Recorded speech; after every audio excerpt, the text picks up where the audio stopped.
വയനാട്ടിൽ നിന്നുള്ള ഒരു വിവരം കൂടി ഒന്ന് പങ്കുവയ്ക്കാം. തിരുവമ്പാടിയിലെ ആദ്യ റൗണ്ടിന്റെ വിവരം വരുമ്പോൾ പ്രിയങ്ക ഗാന്ധിക്ക് തിരുവമ്പാടിയിലെ ആദ്യ റൗണ്ടിലെ വോട്ടെണ്ണിയപ്പോൾ 7220 വോട്ട്, സത്യം മുഖേരിക്ക് 1758, അതായത് 5462 വോട്ടിന്റെ വ്യത്യാസം. 7220 വോട്ട് പ്രിയങ്കയ്ക്ക്, 1758 വോട്ട് മാത്രം സത്യൻ മുഖേരിക്ക്.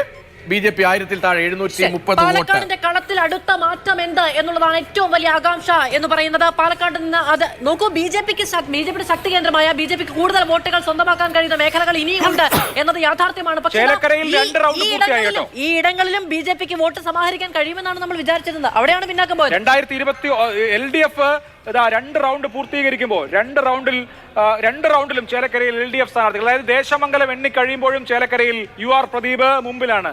ചേലക്കര LDF നിലനിർത്തുന്നതിന്റെ സൂചനകളാണ് ഇപ്പോഴും ഉള്ളത്. ഉദ്ദേശിച്ച വോട്ട്, അതായത് LDF ഉദ്ദേശിച്ച അത്രയും വോട്ടുകൾ രണ്ടാമത്തെ റൗണ്ടിൽ സമാഹരിക്കാൻ കഴിഞ്ഞോ എന്ന് ലിഷോയ്ക്ക് പറയാൻ കഴിയൂ. ലിഷോയെ വേണം എന്തായാലും 2 റൗണ്ടിൽ. വോട്ടെണ്ണൽ പൂർത്തിയായി, പക്ഷെ അതിന്റെ സ്ക്രൂട്ടിനി ഇപ്പോൾ നടന്നുകൊണ്ടിരിക്കുകയാണ്. അത് അല്പസമയത്തിനകം തന്നെ നമുക്ക് അതിന്റെ വിവരം ലഭിക്കും. പക്ഷെ നമുക്ക് ഇപ്പോൾ ലഭ്യമായിരിക്കുന്ന വിവരം അനുസരിച്ച് രണ്ടാമത്തെ റൗണ്ട് പകുതി വരെയുള്ള കണക്കുകൾ നമുക്ക് അവിടെ നിന്ന് ഇറങ്ങിയ ഏജന്റുമാരിൽ നിന്നും ലഭ്യമായപ്പോൾ 2500-ലധികം വോട്ടിന്റെ ലീഡാണ് നിലവിൽ UR പ്രദീപ് എടുത്തിട്ടുള്ളത്. കഴിഞ്ഞ തവണ ലോക്സഭാ തിരഞ്ഞെടുപ്പിൽ, അതായത് ഇക്കഴിഞ്ഞ ലോക്സഭാ തിരഞ്ഞെടുപ്പിൽ രമ്യ ഹരിദാസ് കൂടുതൽ വോട്ട് നേടിയ പല ബൂത്തുകളിലും ഇത്തവണ വോട്ട് നില കുറഞ്ഞിട്ടുണ്ട്. രമ്യ ഹരിദാസിന് ലഭിച്ച വോട്ട് കുറഞ്ഞിട്ടുണ്ട് എന്നുള്ളതാണ് നമുക്കിപ്പോൾ ഏറ്റവും ലേറ്റസ്റ്റ് ആയി നൽകാൻ കഴിയുന്നത്. അതായത് ദേശമംഗലവും UR പ്രദീപിനൊപ്പമാണ്, സംശയമില്ല. തീർച്ചയായും ഒരു സംശയവുമില്ല.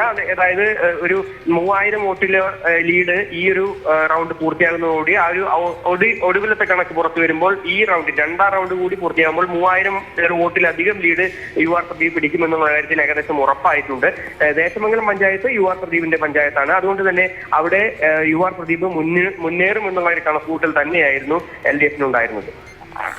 അതിൽ സർപ്രൈസുകളൊന്നുമില്ല. ദേശമംഗലം കൂടി എണ്ണിക്കഴിയുമ്പോൾ ഉള്ള ഫിഗർ അല്പസമയത്തിനകം നമ്മുടെ സ്ക്രീനിൽ തെളിയും. 3000-ന് മുകളിലേക്ക് 2 പഞ്ചായത്ത് എണ്ണുമ്പോൾ LDF-ന്റെ ലീഡ് നില പോകുമെന്നാണ് മനസ്സിലാക്കേണ്ടത്.